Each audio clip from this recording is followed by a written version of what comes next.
Greetings, everyone. It is that time of the week, Being Brown Live with Linda Talaferro. And I have a fantastic guest with us for this episode. A lot of you have been seeing the post. I noticed you've been sharing them, so I can tell you're just as interested about what this young woman's going to share with us tonight. And no further ado, I'm going to jump into her bio. It's longer than the other ones I've read because you want to know everything this young lady's been doing in her career. Dr. Amina Gilyard James is a talent and organizational development strategist with a passion for helping individuals and organizations transform. She has extensive experience working in the public sector, higher education, and nonprofit organizations, and is currently an adjunct professor in organizational leadership and learning at George Washington University. In 2019, Dr. Amina published her first book, Power 31, a working guide to goal setting and progressing with purpose. She also penned a chapter titled The Leadership Challenge, Success Strategies for Black Millennials. In the book, Reaching Senior Leadership, 10 Growth Strategies Every Government Leader Should Know. So you want to purchase both those books, the one she penned a chapter in and hers that she published. In addition, Dr. Amina is an experienced speaker, having presented at various conferences and engagements, including the Positive Organizational Scholarship Conference, University of Maryland Race and Ethnic Politics Conference, Academy of Human Resource Development International Conference in the Americas, and the 15th International Conference on Human Resource Development, Research and Practice across Europe. She has also been published by the Journal of Oncology Navigation and Survivalship and the American Psychosocial Oncology Society. Dr. Amina earned a doctorate in Human and Organizational Learning from George Washington University. Her dissertation focused on professional identity construction of Black women government executives at the intersection of race and gender. She also earned a master's degree in health education from Pennsylvania State University, my home state, love that, and a postmaster's certificate in grief, loss, and life transitions counseling from George Washington University. In addition, Dr. Amina holds a certificate of mastery in diversity and inclusion from Georgetown University and the Office of Personnel Management. She is also a Gallup certified Clifton Strength coach, certified health education specialist, and a bronze level certified in Kilpatrick training evaluation. Dr. Mina is a proud member of Zeta Phi Beta Sorority Incorporated, Tau Delta Zeta chapter in Prince George's County, Maryland. In addition, she has been recognized by the Washington Wizards as an outstanding community leader in health and wellness and the Leadership Center for Excellence as a 40 under 40 honoree. Dr. Amina also served as Miss Black District of Columbia, USA from 2011 to 2012, for which she was featured in the Washington Post and Afro News. See? That I was mean, a, you, but I mean, Dr. Amina, it is such an honor to have you as a guest on Bringing Brown Live. Such an honor. right Welcome. here. Thank you. Thanks for having me. Oh, absolutely. There's no doubt. When I met you a few months ago, no doubt, I had to have this connection when I was going to reshift my niche and focus on Black and Brown women. So I think, Dr. Amina, what we talked about before actually scheduling this session is that you were going to share some details around your dissertation, right? So I would love for you, just if you could, tell us what made you even think about writing a dissertation to focus on the professional identity construction of Black women executives. I mean, that's so sorely needed because a lot of us, I mean, we know who we are, we think, right? But there's a difference in our identity as we show up in the workplace. So tell us a little bit, why did you even think about that subject?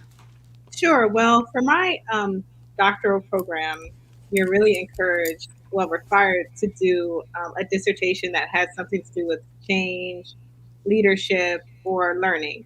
And I've always been interested in leadership. So that's kind of the route I wanted to go. And I knew, being at a predominantly white institution, I love my alma mater, George Washington University, but it is what it is. I knew that I Right. wanted to do something more critical. If I'm going to be there and be forced to do research in order to graduate with my degree, that I wanted it to be really meaningful. And I wanted to elevate voices that are not, typically elevated. So I knew that I wanted to do something with the population of people that identified as Black. And so I thought about it, and I just, you have to narrow down your research topic and your population. So I said, well, I'm a Black woman. I work for the government, in my 9 to 5. What is it that I feel like I'm missing? And it has to be scholarly. You can't just say, I think this is an issue and write a dissertation, do dissertation research about it. You have to be able to prove with the literature that there's something missing, there's a gap. So, Ah, yeah, so what I did was, I went to the literature and I saw that studies about Black women leaders or Black leaders were really decontextualized. Like a lot of times they're about Black leaders or Black people in leadership positions, but not specifically about women, or they're about women, but not specifically about Black women. hmm, And I also noticed that a lot of those focused on a lot of the qualitative and even the quantitative research focused on Black women when they were already settled in their careers. There weren't okay. really a lot of retrospective studies showing what the Black woman had to do to climb the ladder, like what their lived experiences were as they were going through that process. Uh, Yes. and on top of that, I knew that I really wanted to do something with storytelling. And in qualitative research, there's a few different ways you can do that, but I stumbled upon a methodology called narrative inquiry that I really loved, and we can get more into it later. But basically, it allows you to tell your story alongside the participants in your research study. So I just thought it was a perfect fit for what I wanted to study. Usually, when you do a dissertation, you choose what you want to study, then you choose the methodology. But mine kind of happened at the same time. Okay. Yeah, I saw that there was a need, and I really wanted to work on elevating voices in those experiences. And as far as the identity construction piece, my undergrad degree is actually in behavioral science. So I've always been more psychology and social leaning, even though my doctorate's in education. Um, Mm-hmm. and studying leadership, I've always had like this psychological and sociological lean. So I just knew Yeah. I do not recommend doing a dissertation on identity. It is messy. But Yeah. if you're into that stuff, it could be really fruitful. Well, that is this is awesome, and I can't wait to delve in. So let's just dive in, because what I think is going to be so valuable in what you're about to share with us is the fact that you talked to these women and you got their real lived experiences, because a lot of us read books, or they might even read papers, white papers, whatnot, and you wonder, I mean, does anybody really know what I'm going through as a Black woman executive, or someone that's trying to get that seat at the table, because what I'm reading doesn't seem to fit my experience, right? So the fact that you did a study with real women and showcasing, giving them a voice to their lived experiences is just so powerful. So why don't you, if you don't mind, why don't you just share what you learned during your study and your research? Well, I think you hit the nail on the head, Linda. And that was one of the reasons I also wanted to do it, to kind of not necessarily provide a roadmap, but to say to people out there who are going through similar experiences that, you are seen, what you're going through is valid and understood. And to be honest, all of the women I talked to thanked me because no one had ever asked them their story before in a systematic Wow. way. And they had just been, I mean, these are senior executives, so they're at the height of their careers in a sense, and no one had ever stopped and asked them what they went through to get there. So I ended up with 6 women in my study, and I mean I learned so much. I'll just hit on a few points. Okay. One thing that I learned was that cultural identity was really a huge source of positivity for these ladies. So let me take a step back. So as far as my framework for the study, I was really looking for something very specific. I set forth a few assumptions at the beginning of my study about what Black women who have reached this executive status, maybe their psychological processes, the things they had to go through. So my assumption was that in order for these Black women to reach this status, when there was I'll just give you an example. I ended up Mm-hmm. with 6 women in my study. My participants had to be from the DC area. I only had about 13 to reach out to Wow. out of all the senior executives in the federal government across all agencies. I only Okay, so okay, let's say that one, but you only had 13 yeah, out of all the agencies in the federal government. so Unbelievable. well, let me clarify that. So it kept dwindling down. So there are more Okay. than 13. Let's say there are 20 total. But then the number of those that were willing to put their story out there. Okay. When you're in this pool and there's only, a few of you, everything could be identifiable. Every aspect of your story, someone could read Got it. it. Oh, that's I so and got it. so from that agency. Yeah, I So got it. I Okay. got down to 13, and out of the 13 people that I had contact with, only about half of those were like, yeah, let's We're do willing. Let's it. talk about it. Okay. Yeah, but Okay. still, it's a very small number. So like, it's very hard to keep it a secret, like who it is. Sure, Those sure. who enrolled in the study really had to be like, you know what, forget it. If people find out, it's me, fine. Um, but so I did that, and as far as the framework, I was looking specifically to see what helped these women reframe challenges that they had to go through. And, I used the research to really set up my assumption that they had to reframe negative challenges into positives. And so I used a positive professional identity framework. And it had pathways to kind of explain different ways that a person could um, construct a positive professional identity. I Okay. looked at, like, it has to be for a dissertation, it has to be rigorous research. So I looked at 4 Sure. specific pathways to do this. Now, the framework I use, it states in its research that, excuse me, it does not take into account like cultural differences and stuff. So I had to account for that as well. So I was specifically looking for the positive content in these women's stories and constructing their identity.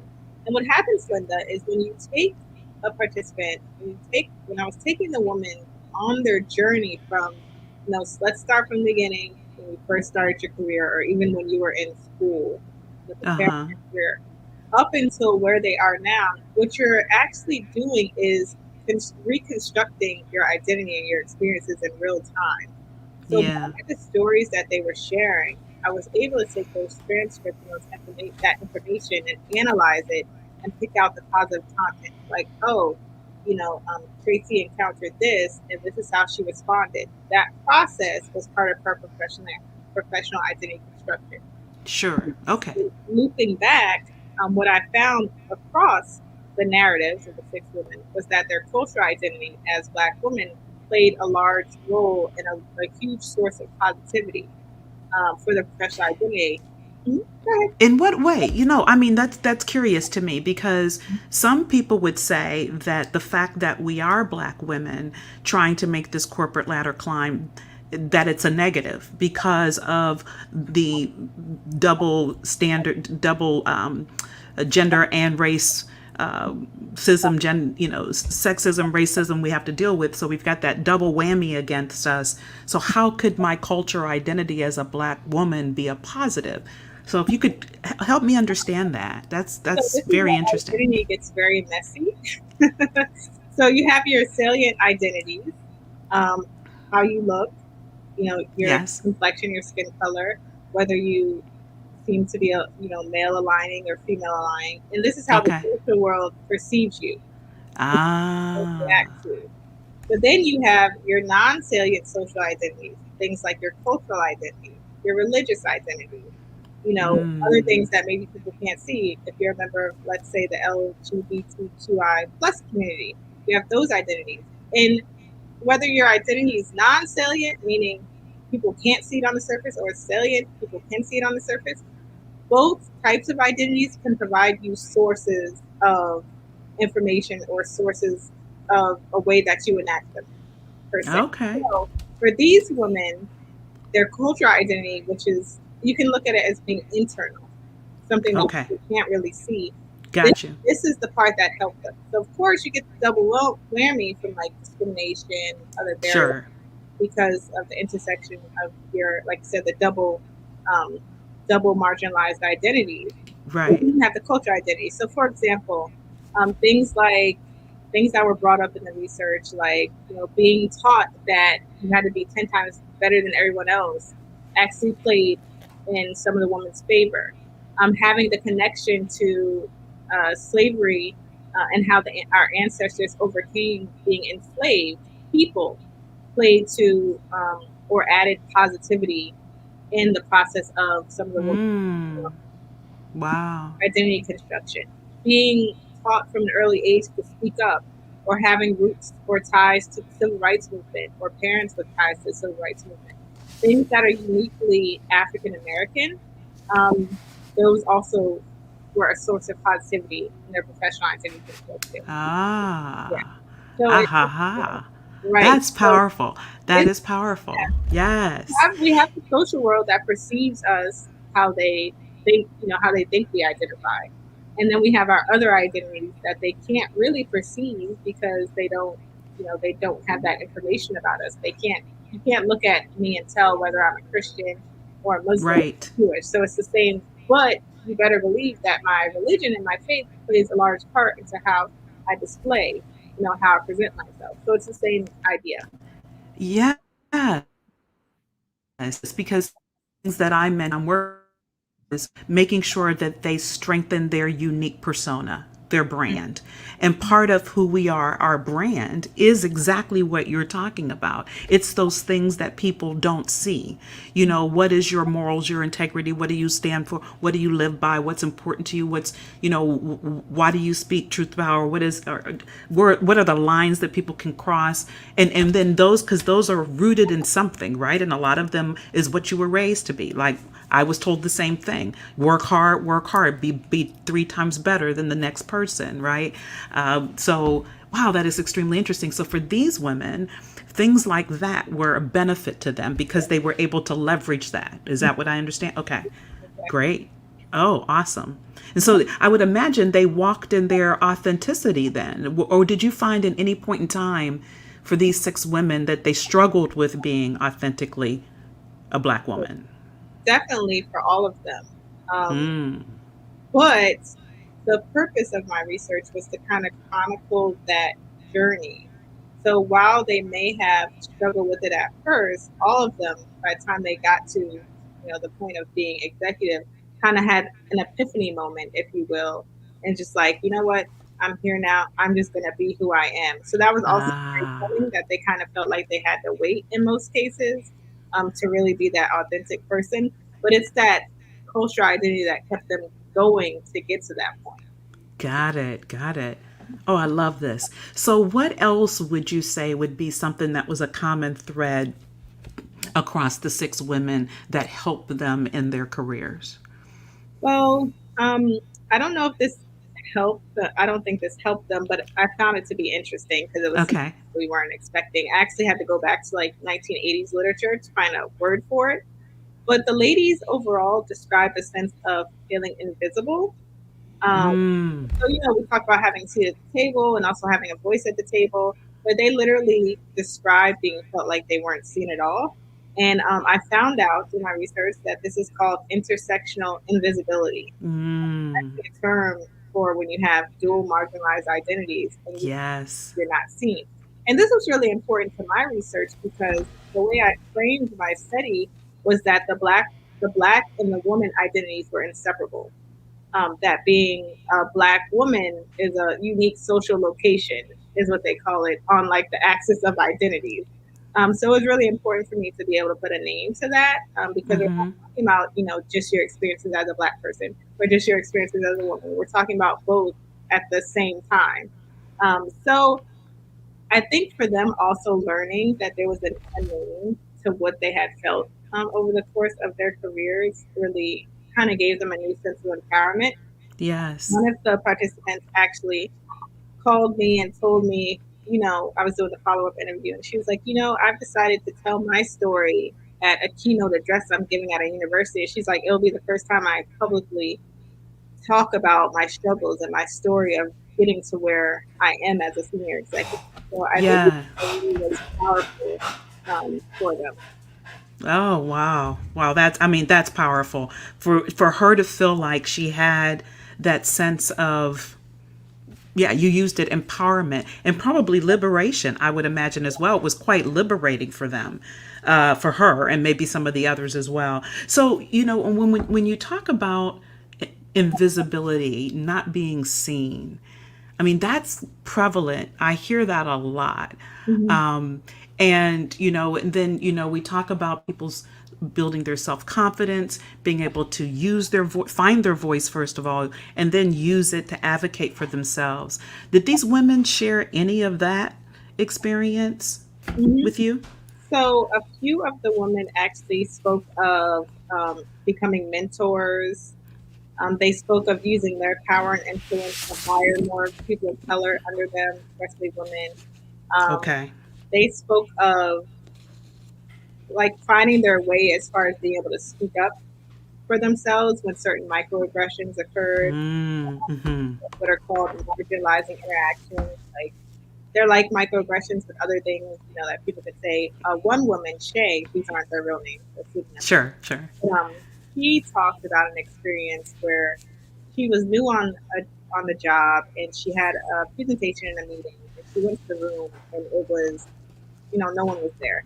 Turns out everyone got the email. She was the only black person on the team. Turns out everyone got the email um, that notify them that the room was changed except for her. And it's just Oh, it's just in those interactions where we really have to like stop and think like, is this because I'm black or is this because I'm a black woman? Or and so it's just right. those things kept occurring, those microaggressions and marginalizing interactions that it might be, but you're not sure and you can't complain to HR really because you really don't have any. So it's those things that really that we kept seeing time and time again. But it was beautiful to see how over time um, the women used these experiences to help others and to also Mm, timing in their career. They weren't held back by them, and it really was bittersweet because we all yeah, talked about how these things that we have to go through. A lot of women, a lot of black people, um, maybe wouldn't have continued having to deal with these. that's true. Maybe they would have left the government, or maybe they would have been like, or left the organization. We actually, I think all of the women did a fair amount of moving around because they had to find an organization that would actually give them an executive position. One woman actually had to leave the Wow. organization that she went through the candidate development program at because they wouldn't even interview her for an actual position.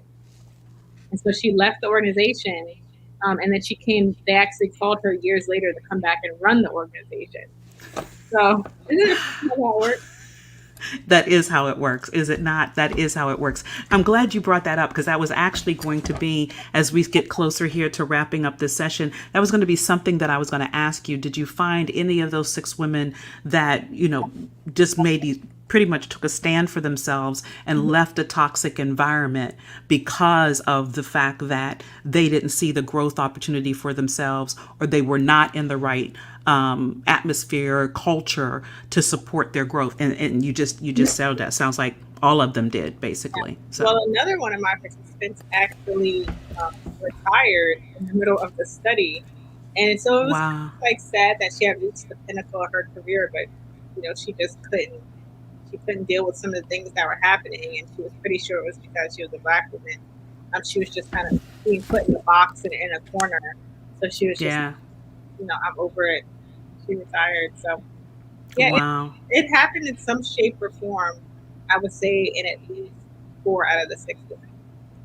Wow. And I will tell you, I did a panel at the Women of Color conference here a couple years ago in Detroit. And actually, two of the women on the panel with me, it was just three of us, were in the government. And some of the examples that they shared of what they were dealing with, it really resonated, sound very similar to corporate America. But the difference, at least what I garnered from them and probably from these women is too, the government does their own thing. They don't necessarily react to society and what's happening, like 2020 and what happened in 2020 with George Floyd and everything else. And you see corporate America now making these changes and statements and hiring chief diversity inclusion officers and all these different policies that they're putting into place. And some are really making impactful change in their cultures. But I noticed that the government doesn't necessarily do that.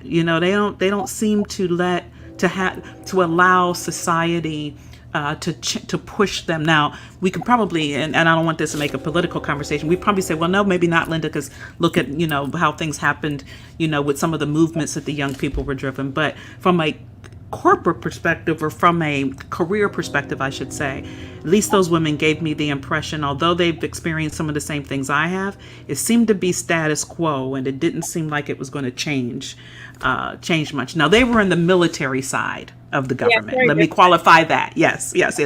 Very, very different. So I wanted to ask you, as we're going to be about 5 more minutes here before our session ends, did these women give you, because a lot of them had already reached their seat at the table, they had tenure and time in that environment, did they share with you in their stories that they actually, when they were mentoring people, seeing a shift, that the landscape was changing and things that they may have experienced were reshaped?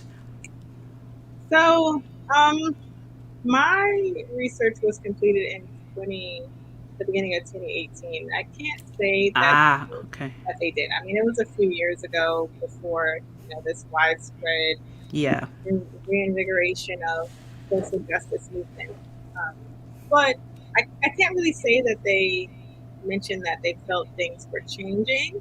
I think what they did feel was that they had a responsibility to help change things, Okay. and that they were going to do their part. I also wanted to bring up another aspect, because the one woman that I especially think doesn't necessarily think something changed was a participant named Frances, and she really identified more with growing up poor, of a low socioeconomic status than she did with difficulties growing up as a Black or working in the government as a Black woman. She feels like her status of getting a GED and not going to like a community college or state, or not to compare the two, but community college and state school, Sure. have you kind of played more into how she was treated in the workplace, her vernacular, not going to an Ivy League college. So that was just really important to me, and I wanted to mention it because,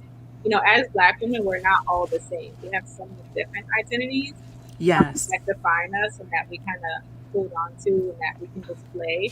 So I gained a lot from her, and I think she especially felt like she had a mission because she saw that aspect especially didn't change. Like for Black and other people of color who don't necessarily have the pedigree you would expect in that position. Yeah. It was or trying to climb the ladder to a position like that. It was especially hard.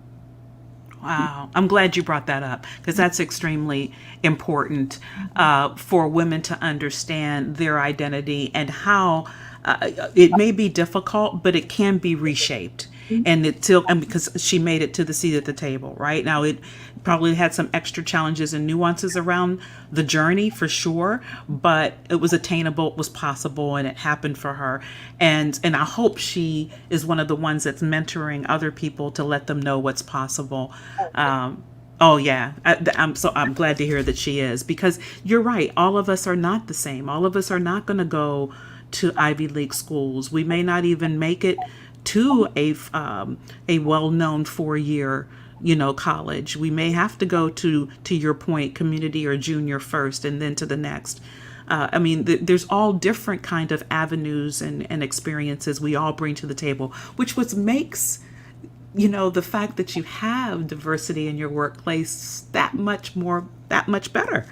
And for you to be able to be successful because of the different experiences and the different mindsets that are around the table, the different voices that you can garner from. And it's just unfortunate that in 2021, we're having this conversation still and trying to prove the need still, right? And even in 2018, your work so sorely needed.